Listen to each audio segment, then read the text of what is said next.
Hello everybody and welcome back to my channel. In today's quick artist tip, I wanted to go over the benefits of working with a naturally matte paint. Now that's not to be confused with a paint that has mattifying agents added to it. For example, I know that Golden makes an entire line of matte paints and a couple other brands as well, but I'm talking about a natural matte paint. And the only one that I really know of that is really truly like this is the Matisse. The Matisse Professional Artist Acrylic Colors are my favorite paints, and I'm about to show you why. Now you might be wondering, if you just clicked on this video, Nicole, what am I looking at right now? This looks like a mess. Well, it's not a mess. It's artistic genius is what you're looking at. Now, this is my paint palette paper that I allowed to dry because I ended up cleaning out the palette and resetting it up, but this has been drying for quite some time here, and it's a good example of what I'm about to demonstrate for you in today's video.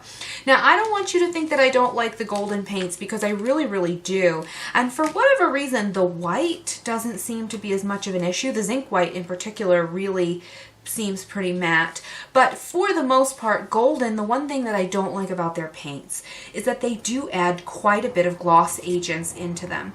This does two things. It not only shears the paint down a little bit, so you get a little bit less pigment, so you know, that's kind of sad, but the other thing that it does is it adds a glare because it's adding that gloss. So what I've got here is I'm going to try and hopefully illustrate this by turning this in the light. This is the Golden paint that I had on the palette that has been allowed to dry, and hopefully you'll see the sheen, the shine, the gloss coming off that. Now, of course, it's beautiful, but there are several reasons why you might not want that. The first is that it is going to somewhat distort your perspective, and it will make it a little bit more difficult for you to gauge your values, and of course, for you to get an accurate perspective, because that glare is distorting. But the other thing that it does that I don't like is that it makes it incredibly difficult to then come back on top and transfer your drawing or sketch. So what I've got now, I've got this charcoal white. This is the General's white charcoal pencil, and I've always got to have a couple of these in my studio. They're my favorite for drawing on the canvas with, for a couple reasons. The first, because it's nice and bright and white, but it really adheres well, and it's not that it's, you can take a little bit of like a wet Q-tip and, you know, erase a mark. So it's not permanent, but it's more permanent than a piece of chalk. So to thoroughly demonstrate what I'm talking about, I'm going to now zoom you in nice and close to show you what I mean. Alright, so I've zoomed you down in here now. Here I've got a blob of the Matisse Ultramarine Blue. Now, of course, some pigments are going to be a little bit more matte than others.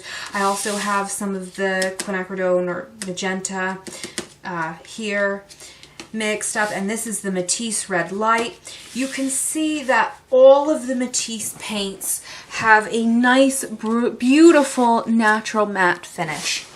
And the reason I say natural matte is because Matisse does not add any opacifiers or matting agents or bulking agents, so you really get the natural appearance of the paint. And I really like that. They're also some of the most pigmented, luminous, gorgeous paints that I've ever worked with. But here's what I mean by it makes it very difficult to transfer on top. So here's the Golden paint, and we love Golden, we really do. There's that shine. But look what happens when I try and draw on top of it, right? It's not sticking. I can't get this to adhere. I really can't get anything to adhere on top of that Golden paint. But with the Matisse structure, you can see that it is very easily and readily accepting that pencil, and really any pencil that you'd like to go on top with. So that right there is why I prefer to use a natural matte acrylic like the Matisse, and also, again, very robust punchy colors from that brand. They're an Australian brand, by the way. Lastly, you can always come over the top and unify the sheen with a gloss varnish later. So when you're all done painting, you can unify it to any finish that you want. And if you want a truly matte finish, it's always easier to start with a paint that doesn't have any gloss agents in it and then try matting it down. You know, versus one that is glossy and then try matting it down. So I really don't like when companies try and bulk up their paint with gloss agents. Again, I really do like the Golden brand of paint, but Matisse has got to be my favorite. So thank you guys so much for watching. I hope you found this helpful, and I will see you guys in the next video. Bye.